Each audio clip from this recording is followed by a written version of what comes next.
to Elliott. Oh,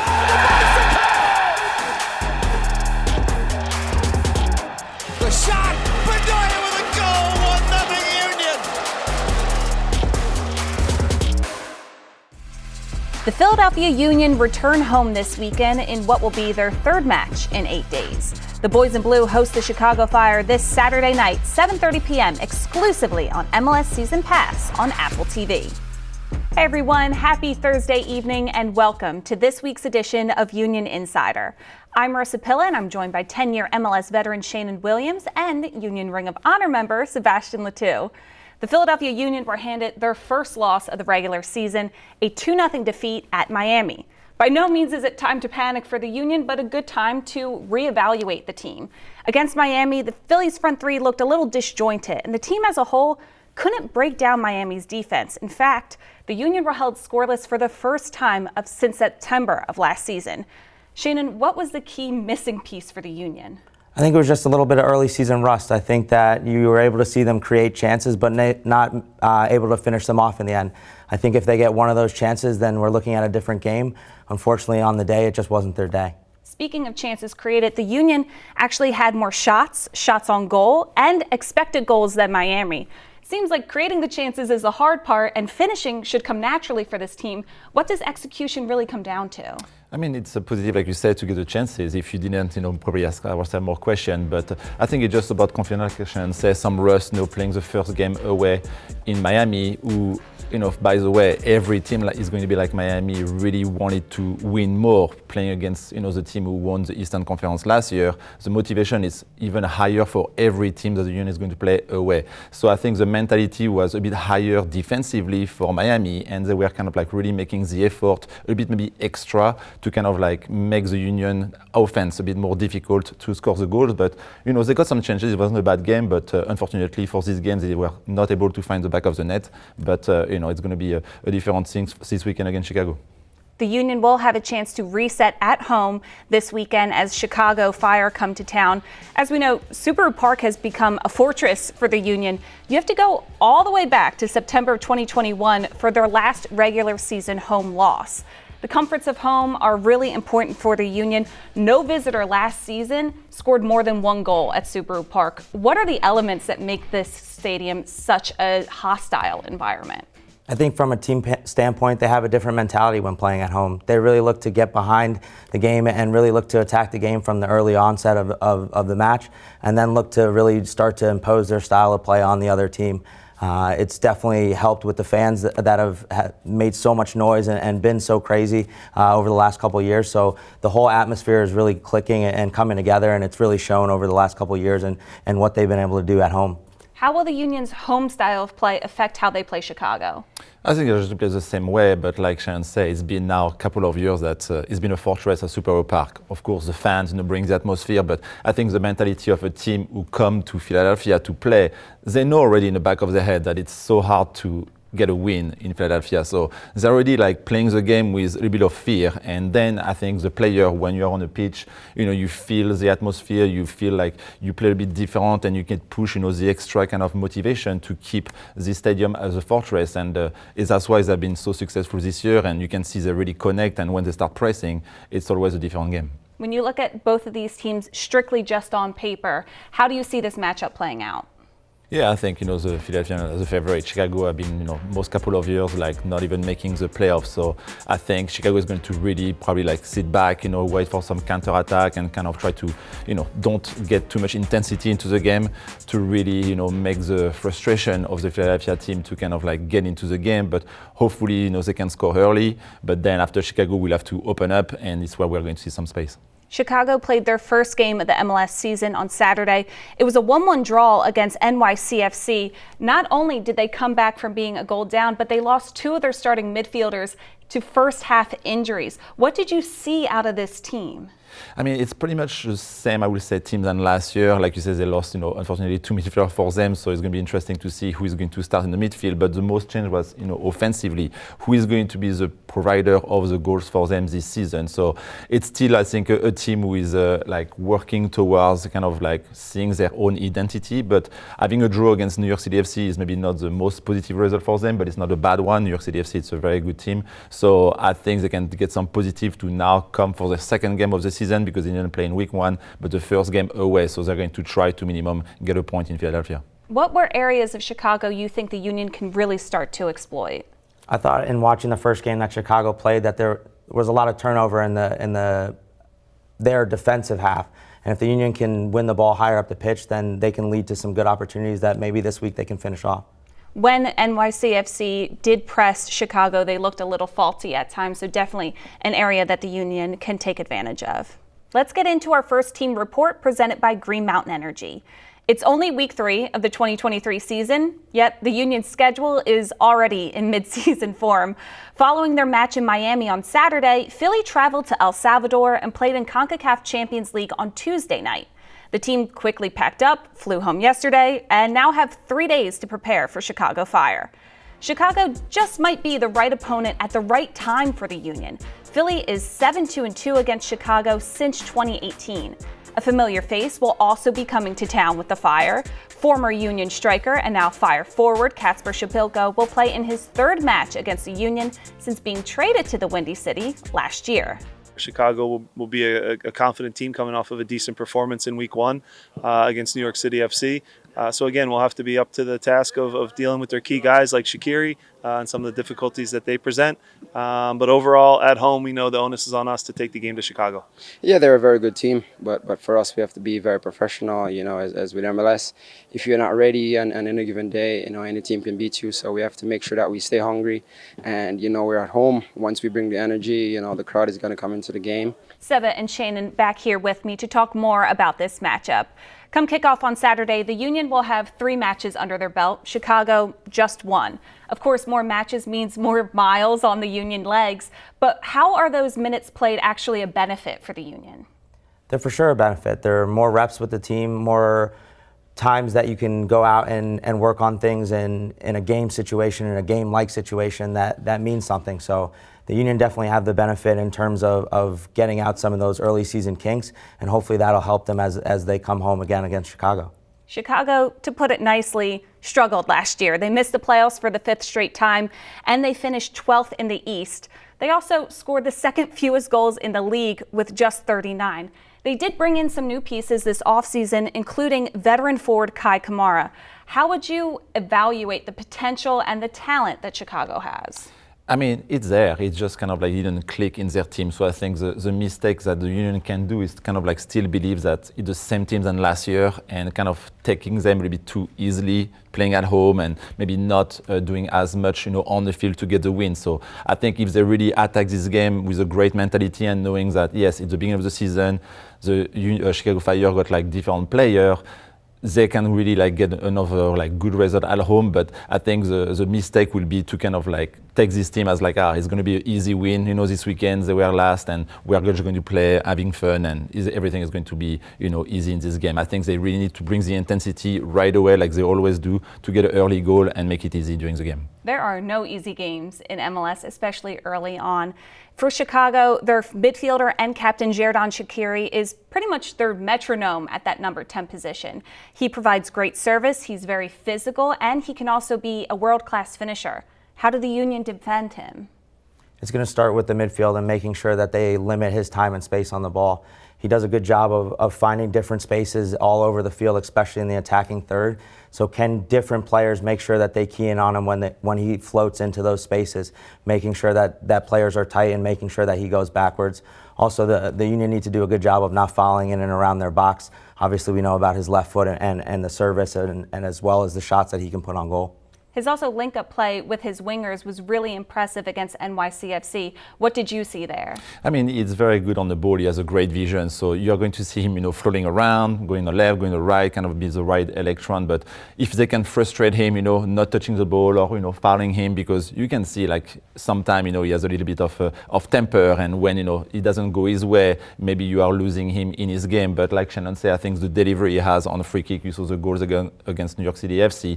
It was a little free kick with then the ball coming back top of the box and then they score. But he started with him, you know, finding in the back post, Kamara with a header. So they need to really, like you say, Shannon, not really give too many fouls around the box. Otherwise, it's going to be some good opportunity for them to get the goals. We saw two different strikers feature for Chicago against NYCFC, Kacper Przybylko, who of course is a familiar face for Union fans, and Kai Kamara. What different options do they provide Chicago? I mean, Kai Kamara, with his experience, I will say maybe not have the same legs than he had, 10 years ago, but he's very smart, very strong on top of the box. And Kacper, will be maybe more playing, between the line, try to, drop and get the ball, and sometimes, be the guy finishing into the box. But it's a bit different, and I think the confidence is a bit different for those two players as well. And with that, we'll wrap up this week's First Team Report. Stepping away for just a moment, but when we come back, we'll get Seba and Shannon's keys to a Union win this weekend. Plus, we'll discuss how a busy schedule can impact teams around the league. That and more when Union Insider returns. Coming back with a look at the last meeting between the Union and the Fire. It was a 4-1 victory for Philly last August with goals from Daniel Gazdag, Julian Carranza, Jack Elliott, and Corey Burke. Welcome back to Union Insider. It's time now for our Keys to the Game, presented by Subaru. Seba, you are up first. What did the Union have to do to get a win? I think, the things they are doing the best, it's, when they play at home especially, try to press a bit higher the field to win the ball in the half of Chicago. We saw the game, at home against Columbus, when they didn't do in the first half and they were kind of waiting and be disjointed. They didn't got as many opportunities, but as soon as they put pressure, and Martinez, and you see the defender like Wagner and Baizo play high the field and kind of try to win this ball after a good press from the front three, it's so much easier, and in one or two passes, they're in front of the goal and they score. How much does that high press bring out this team's true identity? I mean, it's really something we see week in, week out, especially at home. Like I said, it's kind of great to see, bring the fans together. You see really all of them fighting for each other, react when the ball is lost, in the midfield. And it starts, of course, with the front three. And they did a great job so far at the beginning of the year doing it. And they got rewarded with some goals. So hopefully they can do it against Chicago. And it's going to be another great opportunity to score some goals against Chicago to this weekend. Shannon, your key? My key to the game is going to be getting off to a fast start. We've seen in the first two games them kind of come out a little sluggish, a little slow, and it's gotten them behind in the games. Hopefully this week they can get that early chance, get that early goal, and play the game from in front. I think the Union are much better, especially when playing from in front, than having to come from behind every game. We watched them kind of build into the last two matches, and week one it worked out, week two not so much. A win on Saturday is definitely next on the Union's to-do list. However, the overarching theme this season is how Philly will handle their busy schedule. The Union will be competing in 5 different competitions, but for now, they just have to balance MLS regular season and CONCACAF Champions League. Last year, Seattle made history becoming the first MLS team to win CONCACAF Champions League. However, their MLS campaign suffered for it. Seattle finished 11th in the West and didn't qualify for the playoffs for the first time in 14 years. Seba and Shannon, how does a team advance in Champions League without sacrificing success domestically? For me, it comes down to their depth. They're really going to have players step up, especially when they have games in quick succession, and especially when they need players to get some rest when they have a game coming up the following Saturday. If they can get some players, especially the ones that have been coming off the bench, guys that are fighting for minutes to step up, especially in these Champions League games, then they can have a successful campaign in both. Yeah, I think the injury is very important too. Seattle unfortunately got a big injury last season, which kind of really set them back, and they were not able to rotate their roster because they had some players, but Brian Schmetzer was, having a little bit trouble, finding a starting 11 sometimes, especially with all those games. But like Shannon said, I think, managing with Jim Curtin and his squad, he need to really know when to rest some guys, and the communication is very important, between all the coaching staff and the players to make sure that everybody is 100%. And when you feel something, maybe don't try too hard and play somebody who can take your place for the game. Right, you don't want to push things when they don't need to be pushed. Back in 2021, the Union did make it to the semifinals of Champions League and still finished second in the East. How does this current roster support a similar run in both competitions? I think that they definitely have some guys that are further along the line than they were back then, and I think those same guys, with the addition of some others, will definitely step up again. There's a lot of minutes to go around, and hopefully they can make sure to use those minutes among the whole squad and making sure that they get everybody involved. He's gone from a 4th-round pick to being one of the best in the business at his position. Jack Elliott is a true Union success story. We'll hear from him on who shaped his soccer journey when Union Insider returns. We're back with our nugget of the week presented by Chick-fil-A. When the Union play on March 11th, it'll be just for the second time in team history. The other, way back in 2017, a 2-2 home draw against Toronto with Union goals from CJ Sapong and Jay Simpson. Welcome back. He's not flashy, he's not your traditional superstar. What he is, however, is a consistent defensive cornerstone. Union defender Jack Elliott has grown from being the 77th pick in the Super Draft to being one of the top defenders in all of Major League Soccer. This week, his soccer story is the subject of our player profile presented by Subaru. Call it 30, 31 yards out. Big Jack ready. The low shot, and he does score. It was within range. Got involved for just as long as I can remember.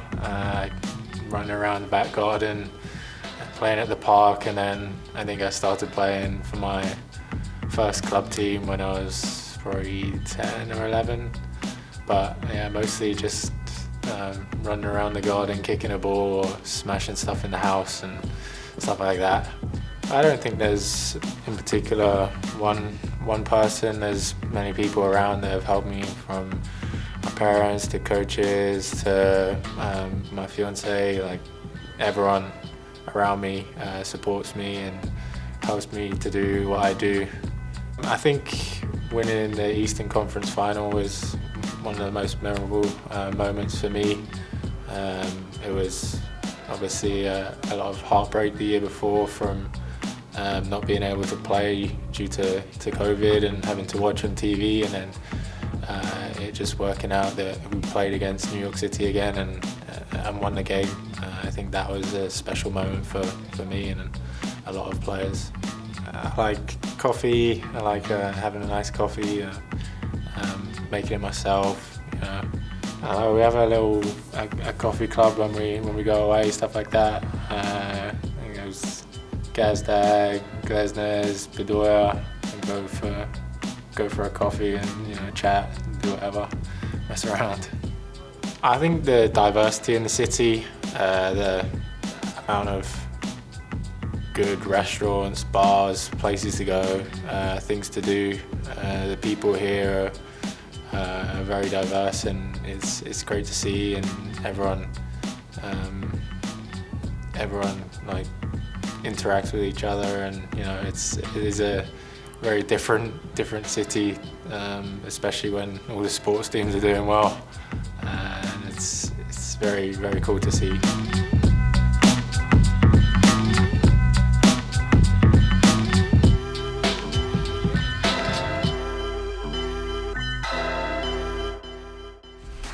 We're stepping away just one last time. In our final segment, we'll discuss the curious case of Kacper Przybylko, who's gone from friend to foe and is now fighting to keep his place in Chicago. More to come on the other side. Last season, Major League Soccer embarked on an unprecedented journey, signing a 10-year rights deal with Apple TV. Last month, MLS Season Pass was unveiled on the Apple TV platform, and that's where you can catch every Union League match this season. All of the action on any Apple screen, Android, Smart TV, the works. It's also worth noting this weekend's game will fall behind the paywall, so make sure to sign up today. It's the final segment here on Union Insider. Seba and Shannon are back with me to wrap things up.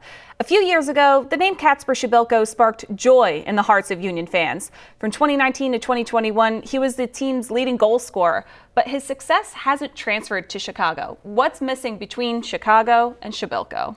I think confidence, it's very important to get, especially when you get in a new team.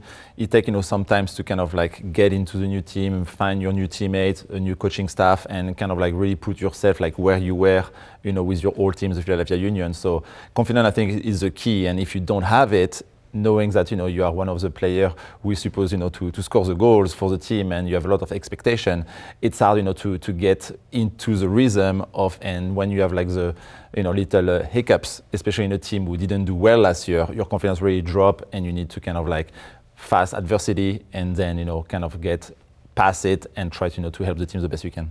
Przybylko did start in week 1 for Chicago, but he was subbed out at halftime for Kai Kamara.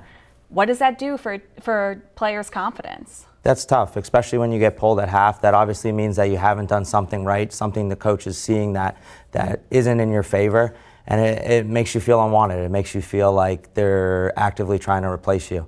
So hopefully they can get things worked out on that side of things, and hopefully he can get his confidence back and get back amongst the goals, just hopefully not against the Union. That's a lot of pressure in week one to feel unwanted just in 45 minutes. Seb, as a striker, does that weigh a little heavier? Yeah, it sucks. You have two possibilities. You can really put your head down and be like, nobody likes me, I want to get out. Or you can be like, okay, I need to do something different to make sure that I'm asking to score the goal, and what should I do in my own game to get better and connect with my teammates. So it sucks definitely to get that, because you're in your head, after you got sub at halftime. So hopefully, for him personally, he can get through it, but not next weekend against the Union, because we don't want him to score. Exactly. Do you guys think he'll score against the Union?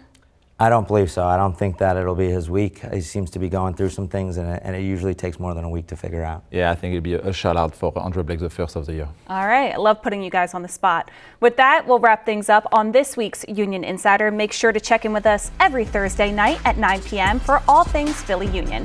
For Seba and Shannon, I'm Marissa Pilla. Thank you so much for watching.